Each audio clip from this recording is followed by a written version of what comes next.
one.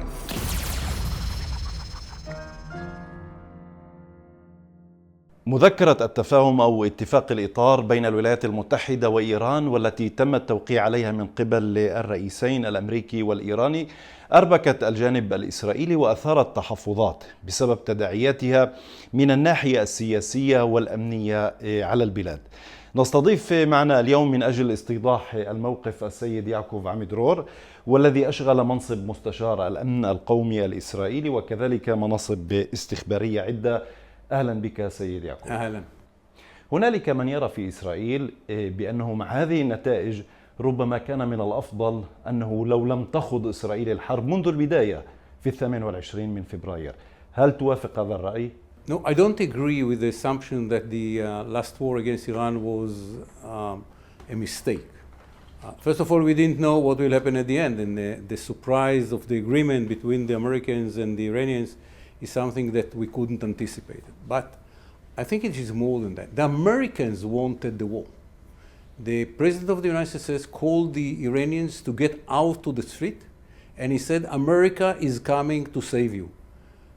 The February as the beginning of the war was not convenient from the Israeli point of view. We had an idea how we should make the second round, which should not happen in February. It should happen in the summer, around the time that we are now. And the Americans said to us, no, now, because they wanted to be shown as those who are coming to save the Iranian people. So I don't think that we made any mistake. We couldn't say to the Americans, no, we are not going to war against Iran. We were more than happy that the Americans are joining us in the war against Iran. Iran is aggressive force in the Middle East. It should be oppressed by both America and Israel. And the fact that at the end of the war, which was too early finished by the Americans made this agreement. It's something that we couldn't take into account when the war was at the beginning. لكن في البداية عندما بدأت هذه الحرب كان رئيس الحكومة الإسرائيلية حدد العديد من الأهداف، بينها تدمير المشروع النووي الإيراني وكذلك الصواريخ البالستية، تهيئة الظروف لاستبدال النظام، ومنع وصول تمويل لمن يعتبرون بأنهم تنظيمات تعمل لصالح إيران. كل هذا انقلب، وهذا ربما يدل أو ربما يعكس المخاوف للإسرائيليين وأولئك الذين يقولون ربما من الأفضل لو لم تدخل إسرائيل في هذه الحرب. No question that the Americans surprised us in this agreement.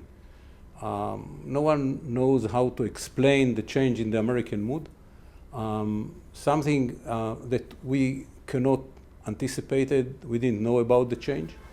But I have to say that unlike what people are saying, at least in one area, the success is very prominent. Mm-hmm. The Iranians lost the proxies. Hamas is not relevant as a threat to Israel. It's relevant inside the Gaza Strip. If someone wants to rebuild Gaza, Hamas will not let it happen. But for Israel as a threat, it's not relevant. We killed the commander of Hamas in Gaza and no one said a word from Gaza. Hezbollah is fighting for its existence. Because of the collapse of the land bridge from Iran to the Mediterranean, because Syria now is hostile to Hezbollah, the Iranians cannot rebuild Hezbollah in Lebanon as they did in the past. They can bring money, they can bribe the people in Lebanon, but they can make people in Lebanon afraid because they can assassinate them, but they cannot build Hezbollah. And Hezbollah now is fighting about its existence. Something totally different from the Iranian strategy happened, that the Iranians now are fighting to defend the proxies instead that the proxies will do the work for the Iranians. Because that was the idea of the Iranians. That the proxies around Israel will be the ring of fire which will crumble Israel when Iran is immunity will be kept because they are far away. What's happening now, it is Iran vis-a-vis Israel directly, because the Iranians want to save the existence of Hezbollah in Lebanon. They lost in Gaza, but they still believe that they can save Hezbollah. So this is a fact on the ground. Doesn't connect to what the Americans will do or will not do.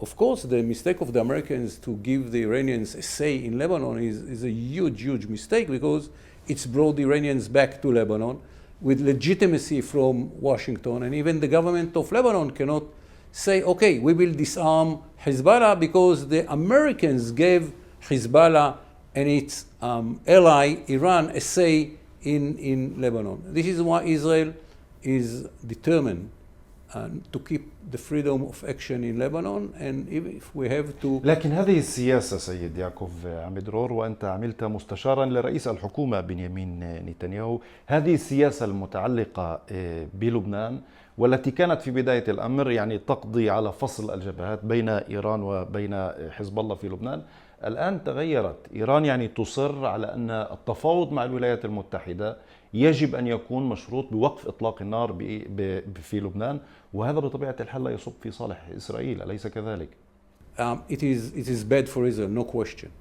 The connection between the Iranian negotiations with the Americans and the fight of Israel and Hezbollah in Lebanon should not be connected, and I hope that the government of Israel will be determined enough to explain to the Americans, I said, Americans, guys, what you do in Iran is the problem of the world, not ours.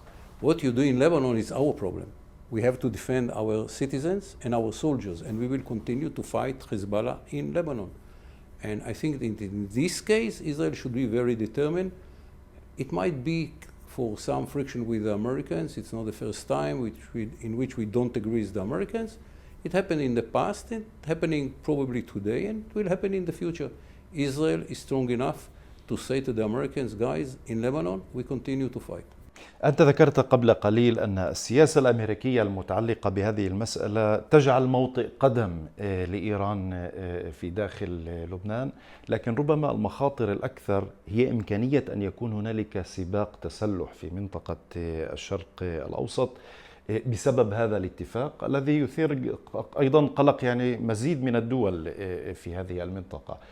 ما هو تقييمك بهذه المسألة؟ I don't think that will lead to arms race which would be totally different from what happened in the past. Iran is a very aggressive state. Iran is exporting the مقاومة outside the Middle East. They want to sell it everywhere and to push it everywhere. That's what they did in Lebanon, what they did in Syria, that's what they did in Yemen, what they did in Iraq, and they will continue. So the situation in which Iran is pushing terror organizations, building proxies of Iran, arming people in the Middle East to help Iran to export the مقاومة, it's not something new. It was in the past and it will happen in the future. I don't think that the agreement will change this mood. Will be probably the same as it was before the agreement. دعني أوضح أكثر. ربما هنالك قلق لدى الدول العديدة في منطقة الشرق الأوسط أيضا من إيران وكذلك من إسرائيل، والعملية العسكرية لم تحسم، فبالتالي ربما هذا يؤدي إلى تحالفات إقليمية وربما سباق تسلح من أجل أن تحمي كل دولة نفسها. I think that when the dust will come down, it will be understood that Israel was very cautious in this situation. We didn't extend the war to areas in which we didn't have a clear threat. The war in Gaza was initiated by Hamas, not by us. The war in Lebanon was initiated by Hezbollah, not by us. The war in Iran was initiated not by us, but by Iran. We attacked twice by the Iranians before we attacked in 25. So Israel was very cautious. We didn't extend the war into Syria. We didn't extend it to other countries in the Middle East. Only when we had been attacked by the other side, we retaliated. But we didn't initiate the war in any other place. So I think that the countries will understand, and then after all the noises will be down again, that Israel is very cautious and very responsible. على ذكر سوريا، ما رأيك بما قاله الرئيس الأمريكي بأنه يفضل أن يقوم النظام السوري يعني بمحاربة حزب الله من أجل حماية إسرائيل بطريقة أو بأخرى؟ You know, many years ago, I asked a woman which came from Syria, a Sunni woman, what will happen if one day the Sunnis will win and find themselves controlling Syria. And she answered in less than a second, we will go in their blood to our knees. Meaning we will butcher them all. If the Sunnis of Syria will enter Lebanon to fight the Shiites, it's the end of the Shiite community in Lebanon. It will be ended with blood to the knees of the Sunnis. They will butcher, they will rape, they will kill everyone, because the animosity between the Sunnis in Syria and the Shiite in Lebanon is something which is very extreme, and people will pray that the Israelis will come again to help the Shiites to survive. By the way, that's what happened in Syria with the Alawites. The Alawites called the Israelis to come to save them when they face the regime in Syria. And that will happen in Lebanon again. People who don't understand the kind of the cruelness of the regime in Syria, if this regime has the opportunity to kill the Shiites of Lebanon, can give such advices. طب ما هو تفسيرك إذن لهذا التحول في موقف الرئيس الأمريكي دونالد ترامب؟ I don't have any explanation. I'm not an expert for presidents of the United States of America. I'm looking at the situation and try to judge it. I'm not asking a question about people. It doesn't help. هل برأيك هذا الاتفاق اتفاق الإطار قد يبعد اتفاق سلام بين إسرائيل وبين لبنان؟ I think that before the big mistake of the Americans to bring the Iranians in, we had good chance to have an agreement between Israel and Lebanon. Today, it was much less than before the agreement between Iran and America, because the Americans made, as I said, huge mistake to bring the Iranians into the equation, and now it is very complicated situation. طب نحن لا نزال نتحدث عن اتفاق إطار أو اتفاق يعني مذكرة تفاهم. السؤال المطروح هو هل في نهاية 60 يوما بإمكان الولايات المتحدة وإيران التوصل إلى اتفاق، رغم أن هنالك فجوات كبيرة بين الطرفين وكذلك عقبات، يعني مثلما تشترط إيران بأن يتم سحب الجيش الإسرائيلي من جنوبي لبنان؟ I don't know. I think I don't can assess the situation after the 60 days. I was so surprised by the flexibility of the Americans in this agreement and their readiness to pay cash and to get back only letter of intent with so many ambiguities that I don't know what will happen in the future. You see that when it is coming to negotiations, the Iranians are very good negotiators, something that I cannot say about the American side. دعنا ننتقل إلى قطاع غزة، وأنت كنت قد ذكرتها في بداية الحديث. حركة حماس لا تزال قائمة في قطاع غزة، هي تدير الأمور هناك من الناحية الأمنية، من الناحية المدنية، وذلك وفقا لتقارير إسرائيلية. كانت هنالك من قبل العديد من الدول يعني اقتراحات لإسرائيل بأن تتحمل السلطة الفلسطينية مسؤولية إدارة قطاع غزة. هل برأيك إسرائيل أخطأت في رفضها هذا؟ First of all, I believe that at the end of the day, the solution in Gaza will include the Palestinian Authority, which is now in the West Bank. Up till now, it was fruitless. The Palestinian Authority cannot fight Hamas in the West Bank. You know, they tried to enter to one of the refugee camps, and after 4 days they called the IDF and say, guys, they're killing us, come to save us. So they cannot deal with Hamas. After the disarming of Hamas, if that happened, one way or another, by force or by agreement, part of the solution in the West Bank will include, my personal view, the Palestinian Authority. Many people in Israel don't like it, because it is a very corrupted, inefficient authority. But my view is that they are right. It is corrupted and inefficient, but at least we know how to work with it. And they have legitimacy, kind of legitimacy within the Palestinians and internationally. So at the end of the day, I believe that they will be involved in the solution, but they cannot deal with Hamas. It's too big on them, many times too big. As I said, they cannot make it in the West Bank. For sure, they cannot make it in Gaza. كان هنالك العديد من الوزراء الذين أرادوا إقامة مستوطنات في داخل قطاع غزة. هل برأيك بإمكان هؤلاء الوزراء أن يحققوا مآربهم في داخل القطاع؟ I think that we should not make any settlement in the West, in Gaza. That we have to recognize the sovereignty of the Palestinians as it was before the 7th of October. We have to have kind of a buffer zone inside the Palestinian side of the border, which will not allow Palestinians to reach the border between Israel and Gaza. They cannot touch the fence, and we will have to be very clear about it. Everyone which will come close to the fence will be killed, but we should not build any settlement inside Gaza Strip. لكن في الأثناء هنالك يعني بناء مستوطنات بصورة مكثفة في داخل الضفة الغربية، وكان تقرير في صحيفة هآرتس عن هذه المسألة، بالإضافة إلى الاعتداءات المتكررة من قبل المستوطنين، وهذا طبعا ينقلنا إلى الضفة الغربية، من قبل المستوطنين ضد الفلسطينيين في الضفة. هل برأيك الحكومة تدعم أو على الأقل تتغاضى عن مثل هذه الاعتداءات والتعامل من قبل المستوطنين ضد الفلسطينيين؟ I think that the government is not supporting the attacks against the Palestinians, but if you ask me if we are doing enough to stop it, my view that we should do more, because it is against our interest.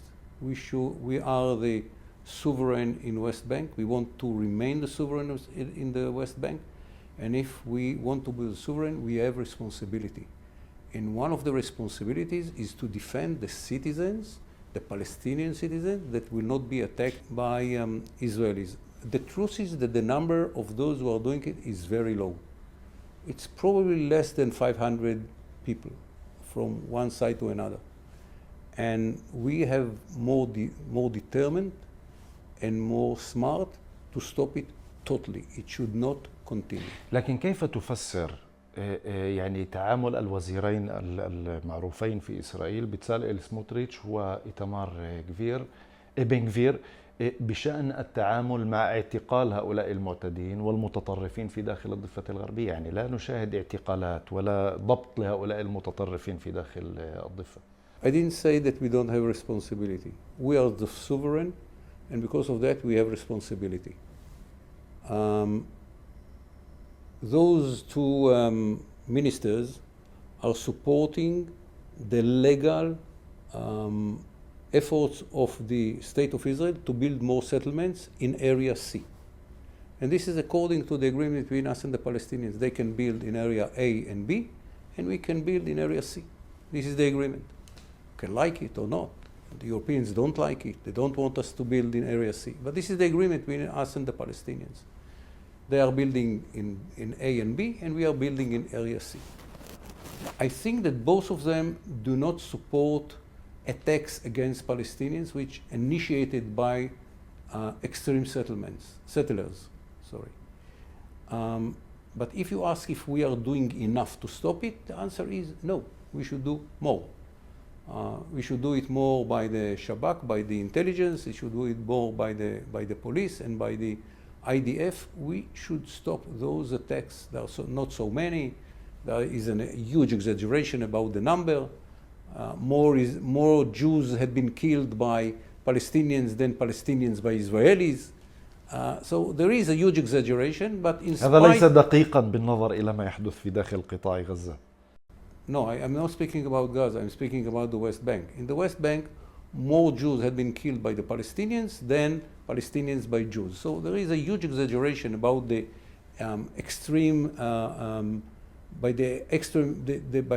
settlers, or I don't know how many of them are settlers, but the extreme Israelis who are attacking Palestinians.